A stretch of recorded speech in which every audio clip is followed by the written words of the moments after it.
De tempos em tempos, a internet escolhe uma mulher para ser alvo de um cancelamento monumental que vai pintar ela como a pessoa mais insuportável do mundo. De cabeça, eu consigo lembrar de casos como da Jennifer Lawrence, da Anne Hathaway, da Alicia Silverstone, da Millie Bobby Brown. Isso acontece com mais frequência do que você imagina, e todos esses casos tem vídeo aqui no Fefuverso. Mas teve um caso que a gente nunca comentou por aqui, e esse é um caso que tem umas particularidades bem interessantes. O caso da Brie Larson. Só de ouvir esse nome, muita gente já faz cara feia, mas será que ela mereceu mesmo todo o hate que ela recebeu nos últimos anos, desde que foi escalada para viver a Capitã Marvel? Porque essa é uma daquelas histórias em que a internet pega ranço de alguém por muito tempo. A situação só começou a mudar recentemente, e inclusive esse é o motivo para esse vídeo estar vindo agora. Nos últimos tempos, eu tenho visto muitas publicações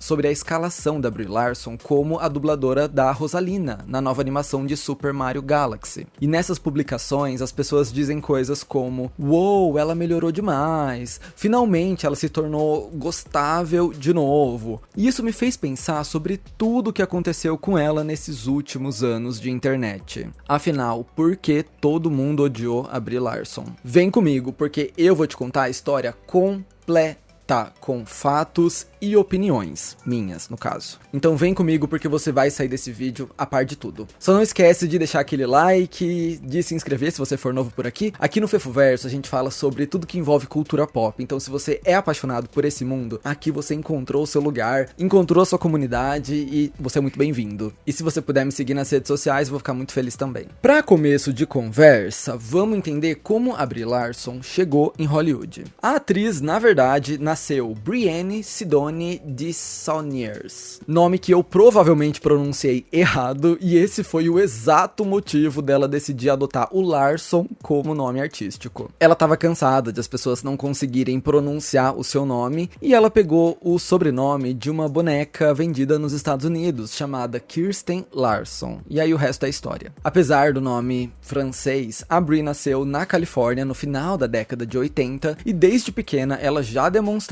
interesse em seguir o caminho da arte. O seu primeiro grande trabalho foi aos 12 anos na série Raising Dead. Depois, ela estrelou o filme Rodas de Fogo, da Disney, fez uma ponta em De Repente 30 e participou de uma série de outros filmes que nunca de fato elevaram o nome dela ao de uma A-list em Hollywood. Com o tempo, a Brie foi se aventurando na música também, o que inevitavelmente levou ela ao seu papel de destaque em Scott Pilgrim contra o Mundo, de 2010. Esse papel deixou a atriz bem mais em evidência e daria início a uma década que ainda traria muita aclamação para ela. Mas é importante dizer sobre esse começo da Brie Larson em Hollywood que para cada sim que ela recebia, ela ouvia muitos nãos. Por exemplo, ela contou que fez teste para Gossip Girl, Jogos Vorazes, Avatar, Star Wars, além dos filmes da Marvel, Homem de Ferro 2, Thor, e ela foi rejeitada de todos. O cenário começou a mudar quando ela decidiu investir um pouco mais no cinema independente, a partir de 2013. Aqui, a gente pode citar o filme Temporário 12, que trouxe bastante atenção crítica para ela, mas principalmente o drama O Quarto de Jack, lançado em 2015. Esse foi o longa que colocou ela oficialmente no radar de Hollywood e, de quebra, como se fosse pouca coisa, ainda garantiu uma vitória para Brie Larson no Oscar de Melhor Atriz de 2016. Essa subida de carreira nos mostrava que a Brie Larson estava caminhando para ser uma das maiores da indústria. E lembra da Marvel, que tinha dito não pra Brie Larson um tempo atrás? Pois é, o mesmo estúdio agora queria a atriz protagonizando o mais novo filme deles, Capitã Marvel. E dessa vez foi a Brie Larson que disse não. Na verdade, ela contou que recusou o convite pra viver a Capitã Marvel diversas vezes, porque ela tinha medo de pra onde esse trabalho levaria ela, principalmente com ela sendo uma pessoa super introvertida e que valoriza demais a privacidade. E ela tinha medo da mídia, da atenção. Depois de muita insistência da Marvel, eles entraram em um acordo e Brie Larson, interpretando a Carol Danvers, nasceu. E que ironia, o medo da Brie Larson tinha muito fundamento, porque a vida dela virou de ponta cabeça a partir daqui, e muita coisa mudou pra pior. É importante a gente traçar uma linha do tempo pra entender o que aconteceu, porque eu dizer que Capitã Marvel foi anunciado e que no lançamento do filme ele recebeu uma enxurrada de críticas negativas seria muito simplório. Entre um filme ser anunciado e ser lançado, muita coisa pode acontecer. E tudo que rolou antes de Capitã Marvel chegar nos cinemas impactou muito a imagem da Brie Larson. Primeiro, a gente sabe que o público fã de quadrinhos, fã de super-herói, pode ser um público complicado. Não tô falando isso pra generalizar, tá? Eu mesmo amo o universo dos heróis, amo quadrinhos, amo como essas histórias falam sobre injustiças sociais ou abordam grupos marginalizados, como é o caso dos X-Men, mas a gente precisa ter essa autocrítica de entender que boa parte desse público pode ser bem machista e bem problemática. E a Brie Larson foi anunciada como a primeira super-heroína protagonista do MCU, o universo compartilhado da Marvel. Então, existia muita expectativa em cima dessa primeira mulher que iria tomar a frente de uma franquia de super-herói de sucesso mundial. O anúncio dela como Capitã Marvel foi feito em 2016, e a princípio essa foi uma escalação que gerou muito hype positivo, porque todo mundo sabia o talento que era a Brie na atuação. Ela tinha acabado de ganhar um Oscar, pelo amor de Deus. Mas enquanto a produção rodava, alguns eventos em Hollywood foram mudando o rumo dessa história. Vamos lá, a partir de 2017, depois de muitas denúncias contra grandes produtores e diretores da indústria do cinema, movimentos como o Me Too e o Time's Up ganharam força em Hollywood. Esses movimentos feministas expunham a realidade misógina dos grandes estúdios e também cobravam por mais direitos e mais espaço na mídia. Na época, muitas celebridades emprestaram as suas vozes para dar força a essas ideias, e uma das principais delas era a Brie Larson. Ela foi uma das pessoas que pegou a dianteira desses movimentos e comumente ela falava em entrevistas, em discursos, em eventos, o que poderia ser feito para mudar a indústria e tornar ela mais segura para as mulheres. Então, vamos falar o português claro. Lembra que o público nerd pode ser muito machista? Pois agora esse público tinha a futuro carro-chefe da saga Vingadores, o que para muitos era a coisa mais importante do mundo, lutando em plena luz do dia contra o machismo. E a partir daqui, tudo que a Brie fazia pintava essa imagem para a internet que ela era o rosto da cultura woke, ou de tudo que tem de errado em Hollywood. Para citar algumas situações, a gente pode lembrar do que aconteceu no Oscar de 2017. Normalmente, quem recebeu o Oscar no ano anterior sobe no palco para entregar o prêmio ao próximo vencedor. Naquele ano, a Brie Larson entregou a estatueta de melhor ator para o Casey Affleck, pelo filme Manchester à beira-mar. O Casey Affleck, para quem não sabe, tem um histórico conturbado com algumas denúncias de assédio por mulheres colegas de trabalho. E essa pauta ganhou muita atração no ano da sua indicação ao Oscar. Estamos falando sobre 2017, essas pautas estavam sendo discutidas. E aí a gente tem um dos favoritos na corrida ao Oscar, que já foi processado por abuso no passado. O assunto estava quentíssimo. E a reação da Brie Larson ao entregar o prêmio para ele viralizou demais na internet, pelo simples motivo de ela não ter aplaudido o ator. Ela sorriu, abraçou, deu beijinho no rosto, ela foi extremamente educada, não tratou ele mal. Ela só não aplaudiu. Esse gesto viralizou bastante e a Brie Larson precisou comentar o ocorrido, dizendo a Vanity Fair que qualquer coisa que ela tenha feito no palco falou por si só e que ela não ia voltar a responder sobre esse assunto. Pra internet, que já tava de tocaia pra odiar a Brie Larson, que já tava pintando ela como essa feminista louca, essa foi a desculpa perfeita pra mostrar como ela era arrogante e woke demais. A cereja do bolo desses ataques veio em 2018, quando a Brie deu um discurso controverso no Women in Film Crystal and Lucy Awards, uma premiação que celebra a excelência das mulheres no cinema. No palco, ela comentou sobre a falta de diversidade entre os profissionais que fazem críticas de filme. Ela disse que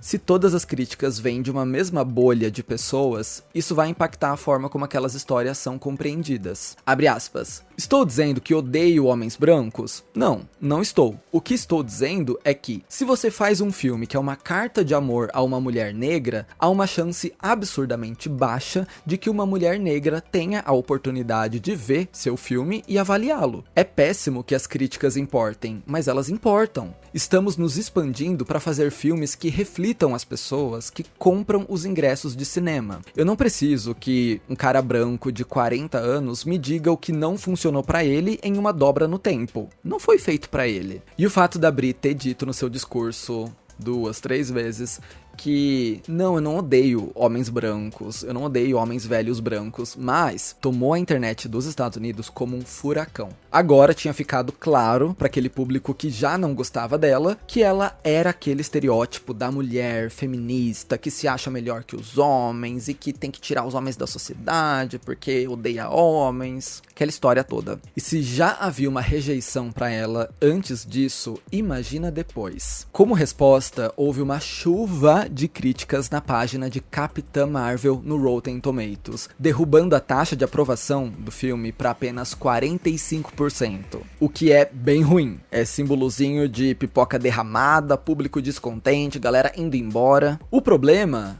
é que o filme nem tinha sido lançado ainda. Capitã Marvel só estreou em março de 2019, ou seja, quem estava criticando essa enxurrada de notas baixas era de quem nem tinha visto o filme ainda. Foi esse tipo de ataque em massa que fez o Rotten Tomatoes mudar uma de suas regras. A partir desse episódio, o site proibiu críticas de filmes que ainda não foram lançados. Sim, o ódio a Brie Larson foi o motivo do Rotten Tomatoes ter mudado o funcionamento de uma mecânica importantíssima do site. E faz todo sentido, né? Já devia ser assim desde o começo. Por que que o público podia avaliar um filme que nem tinha sido lançado ainda? Enfim, foi um episódio infeliz, mas que eles corrigiram uma coisa óbvia depois. A questão é que tudo que foi acontecendo com a imagem da Brie Larson antes da estreia de Capitã Marvel preparou a audiência para se deparar com o pior filme da história do cinema. Lembra que quando ela foi anunciada, o povo tava até animado por ter uma atriz vencedora do Oscar no universo compartilhado da Marvel? Pois veja como as coisas mudaram. Quando os trailers começaram a sair, tinha gente jurando de pé junto que a Brie Larson não era uma boa atriz, não conseguia atuar e não deveria protagonizar nenhum filme. O discurso mudou para dizer que a Brie Larson era simplesmente unlikable, era impossível gostar dela, porque ela era apática, sem carisma, chata. Surgiram até memes que pegavam um frame do filme e repetiam várias vezes com a legenda Capitã Marvel feliz, Capitã Marvel triste, Capitã Marvel assustada, para mostrar que a Brie Larson tinha o mesmo rosto em qualquer circunstância. Como se não bastasse isso, ainda começaram a zombar da aparência física da Brie Larson. Eu entendo como um consenso que a Brie Larson é uma pessoa bonita, ponto. Mas era bem comum encontrar postagens com muitas curtidas reclamando da escalação dela na Marvel e comparando com outras atrizes, como nesse post que diz: como o produto parece no site, e uma foto da Scarlett Johansson, e depois como o produto chega, e é uma foto da Brie Larson. Esse foi o nível da discussão. Bom, mesmo com toda a tentativa de boicote, todo o ódio, o longa ainda foi um sucesso e se tornou o primeiro filme de super-herói protagonizado por uma mulher a ultrapassar a marca de $1 bilhão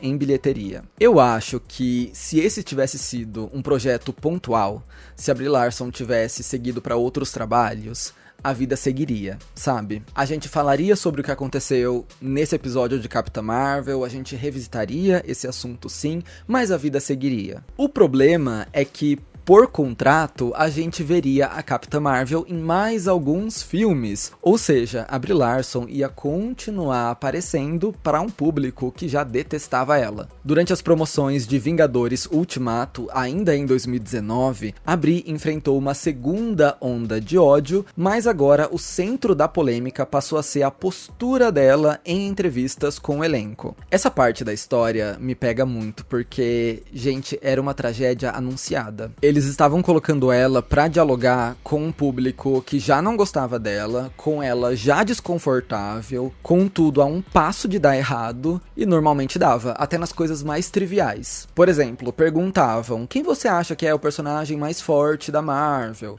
Ou quem venceria numa luta, você ou fulano? E ela, obviamente, respondia Capitã Marvel, o que é normal. Mas dada a circunstância, qualquer fala normal virava um: ai que chata, quem aguenta ela forçando essa Capitã Marvel? Ninguém gosta da sua Capitã Marvel, pelo amor de Deus. Além disso, o humor mais sarcástico da Brie Larson passou a ser visto como arrogância, ao ponto da internet ter certeza que as interações dela com o restante das estrelas da Marvel eram desconfortáveis e que ninguém ali suportava ela. Inclusive, tem vídeos no YouTube com milhões de visualizações com o título Brie Larson irritando todo mundo da Marvel por 7 minutos seguidos. Esse tipo de conteúdo começou a ganhar muita tração. Fora isso, teve até especialista em linguagem corporal analisando cada movimento feito por ela em uma entrevista que ela deu ao lado do Chris Hemsworth e do Don Cheadle. A conclusão da especialista foi que a Brie Larson estava adotando uma postura rígida como uma tentativa de dominar os seus colegas de elenco e conseguir a aceitação deles. Virou uma super pesquisa científica, o efeito Brie Larson. Ela quer dominar, mas ela quer ser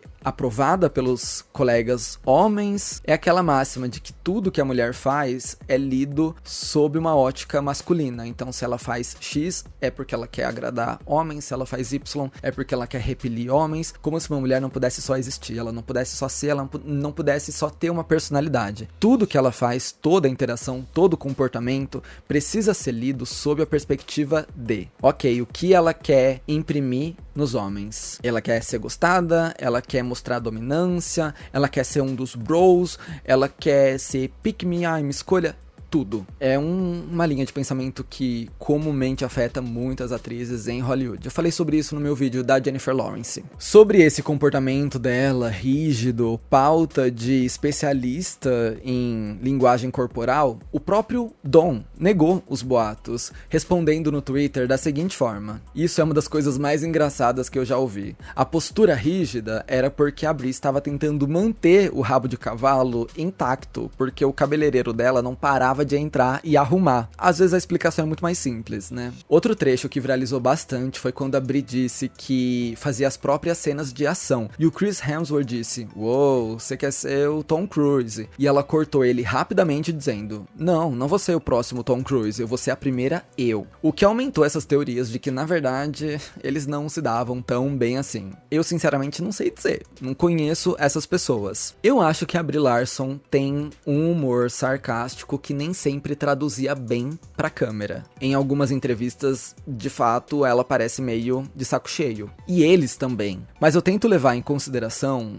1. Tudo que ela estava vivendo na época. 2. A turnê de imprensa pra Vingadores Ultimato deve ter sido exaustiva. Do tipo, eles deviam estar na 1000ª entrevista do dia. Tanto é que tem milhões de entrevistas na internet que todos eles estão com a mesma cara, o mesmo cabelo, mesma maquiagem, mesma roupa. Realmente foi uma bateria intensa de divulgação. Eu acho que tudo isso, somado a essa fadiga da Marvel, contribuiu para essa imagem geral de estresse, cansaço. Agora, sobre como a Brie Larson respondeu a todos esses ataques. Eu acho, e minha teoria aqui, tá? Lembrando que eu não conheço essas pessoas, é só o que eu vi delas online. Eu acho que a Brie Larson, sendo uma pessoa introvertida, fechada, tímida, entrou em modo de defesa com tudo que aconteceu na internet. Ela diz em entrevistas que não liga pro que as pessoas falam dela, que não se importa com isso, que nem para ver comentário, mas eu realmente acho que ela entrou em modo defesa, sabe? Na época em que tudo isso tava rolando, ela deu uma entrevista pra Variety dizendo assim: eu não tenho tempo pro que as pessoas falam de mim, sabe? Eu foco meu tempo livre em coisas como: eu estou comendo de forma saudável, eu estou bebendo água, estou meditando, eu liguei pra minha mãe hoje. Recentemente Recentemente, eu acho que, talvez por conta de Capitã Marvel, eu tive muitos jornalistas me perguntando coisas como: com que frequência você procura seu nome no Google? E eu fico tipo, eu nunca procurei meu nome no Google, eu genuinamente nunca precisei olhar na internet pra me explicar quem eu sou. E ela continuou falando sobre a sua filosofia de vida assim, abre aspas: não existe nada mais prazeroso pra mim do que observar a minha própria mente e me questionar. E eu também tenho sido super comprometida em ter pessoas na minha vida em quem eu acredito que me corrigirão se eu seguir por um caminho ruim. Então eu confio nisso e confio na minha experiência. Quando você tem uma missão e tudo que você quer fazer, o meu tempo e minha energia são limitados. As coisas que eu quero me empenhar se tornam muito mais claras. E isso que as pessoas falam de mim não me interessa. Eu realmente espero que ela tenha pensado assim durante esse período. E que não seja só um mecanismo de defesa, dizer, não me importo, tô nem aí. Porque eu realmente espero que ela não tenha internalizado muito isso, porque foi bem pesado. Enfim, a Brie continuou dando vida a Capitã Marvel em 2021, durante uma participação especial em Shang-Chi e a Lenda dos 10 Anéis, e depois repetiu o papel no polêmico As Marvels, de 2023, sendo essa a sua última aparição como a personagem. Eu acredito que você se lembre do caos que foi esse filme.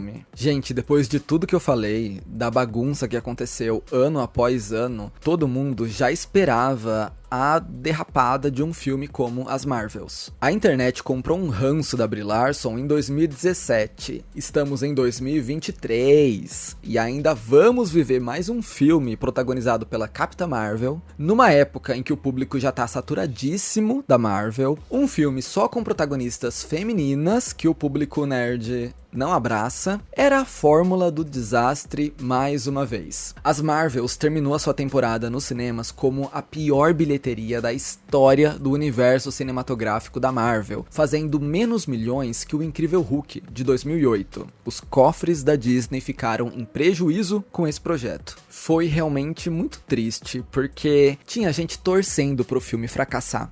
Sabe, como se isso provasse o ponto deles, como se isso provasse o ponto de que a cultura woke precisava morrer em Hollywood. E é muito doido como a Brie Larson acabou virando o rosto desse movimento e, consequentemente, o saco de pancadas da internet. Desde então, pós-Marvel, ela produziu e estrelou Uma Questão de Química no Apple TV Plus e, mais recentemente, ela protagonizou a peça Electra, de Sophocles, nos teatros de West End, em Londres. Para esse papel, a Brie Larson cortou o cabelo bem curtinho, e eu lembro de ter visto alguns TikToks na época falando sobre como a cultura woke destruiu uma mulher que era tão linda antes, ou seja, que performava feminilidade, agora tava muito masculina. Eu vi alguns vídeos assim, mas esse era só um papel, sabe? E eu acho que a esse ponto, o ódio nela já tava perdendo um pouco de tração. Eu realmente acho que o público ficou meio saturado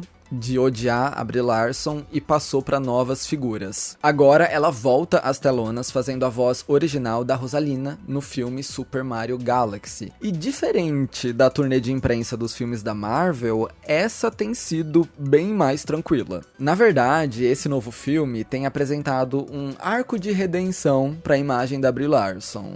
Não que ela precise, mas você entendeu. O mesmo público que te odiou, agora tá te abraçando? Tem muitos comentários dizendo que as promoções dessa animação fizeram as pessoas voltarem a amar a Brie Larson. É como se ela tivesse encontrado Jesus. Finalmente, ela matou a cultura woke dentro dela. E é curioso sobre o quão disso é performar a feminilidade, né? Porque agora ela tá de vestido. Afinal, ela interpreta uma princesa, então ela tá no branding da campanha do filme. Porque agora ela tá de cabelo longo, são coisas pra gente notar. Eu acho que no núcleo da questão pra essa promoção de Super Mario, tá o fato da Brie Larson estar genuinamente feliz agora. Ela ama videogames, ela cresceu jogando Nintendo, ela cresceu jogando Mario, e isso não é bait pra fazer campanha do filme, tá? Tem entrevista dela de 10 anos atrás com ela dizendo que tá viciada em GameCube. Ela fazia vídeos jogando Animal Crossing na pandemia. Imagina pra essa pessoa, pra sua criança que cresceu com o Nintendo, poder dublar a princesa Rosalina no filme do Super Mario Galaxy. com certeza ela tá transbordando realização agora e merecidamente. Eu só espero que o ódio a Brie Larson tenha ficado no passado, porque a gente precisa superar isso. Para concluir o vídeo, eu quero resgatar uma coisa que eu disse lá atrás. Lembra que parte dessa polêmica começou porque a Brie Larson disse que queria mais representatividade entre os profissionais que criticam filmes? Isso tem um impacto gigantesco na forma como a mídia internacional vai escrever sobre você. E a gente precisa ter isso muito claro. Porque no discurso, ela cobrava que os 100 maiores críticos de cinema dos Estados Unidos, essa era a pesquisa dela, a pesquisa que ela apresenta no discurso, era uma pesquisa feita com os 100 maiores críticos. Ela cobrava que entre esses 100 maiores críticos, tivessem pessoas mais diversificadas. Só que quando ela fala sobre os 100 maiores do mundo, ela tá falando sobre Variety, The Hollywood Reporter, The New York Times, The Los Angeles Times, etc, etc, etc, etc. Então ela não tá falando sobre o Fefo Caires, youtuber que grava vídeo opinando. Ela tá falando sobre grandes veículos de comunicação, sobre veículos de comunicação que trabalham com cinema, que cobrem esse assunto, com jornalistas que estão ali hoje escrevendo uma crítica, amanhã fazendo uma análise da carreira de fulano, semana que vem opinando sobre outra coisa. Então é uma briga midiática também, e eu acho que boa parte disso começou com a Brie Larson falando uma verdade bem desconfortável, uma verdade que colocava em xeque um pouco a mídia estadunidense. Bom, o futuro parece promissor. Temos novos projetos vindo aí, novos filmes, e eu acho que depois de quase 10 anos de ódio, finalmente a internet vai dar um descanso pra Brie Larson. Eu acho, vamos ver, né? Vamos acompanhar os próximos capítulos. Agora me conta, o que você acha de todo esse hate na Brie Larson? Comenta a sua opinião aqui embaixo. Falando em mulheres que são crucificadas na mídia, que tal assistir esse vídeo aqui sobre as atualizações mais recentes da Britney Spears? Vou deixar linkado pra vocês. Eu espero que você tenha gostado desse vídeo, que ele tenha te apresentado uma outra vertente da história, talvez. Se você gostou, deixa um like, compartilha com seus amigos, se inscreve no Fefoverso se você ainda não fez isso, vai me seguir nas redes sociais e a gente se vê no meu próximo vídeo. Belezinha? Bye, bye.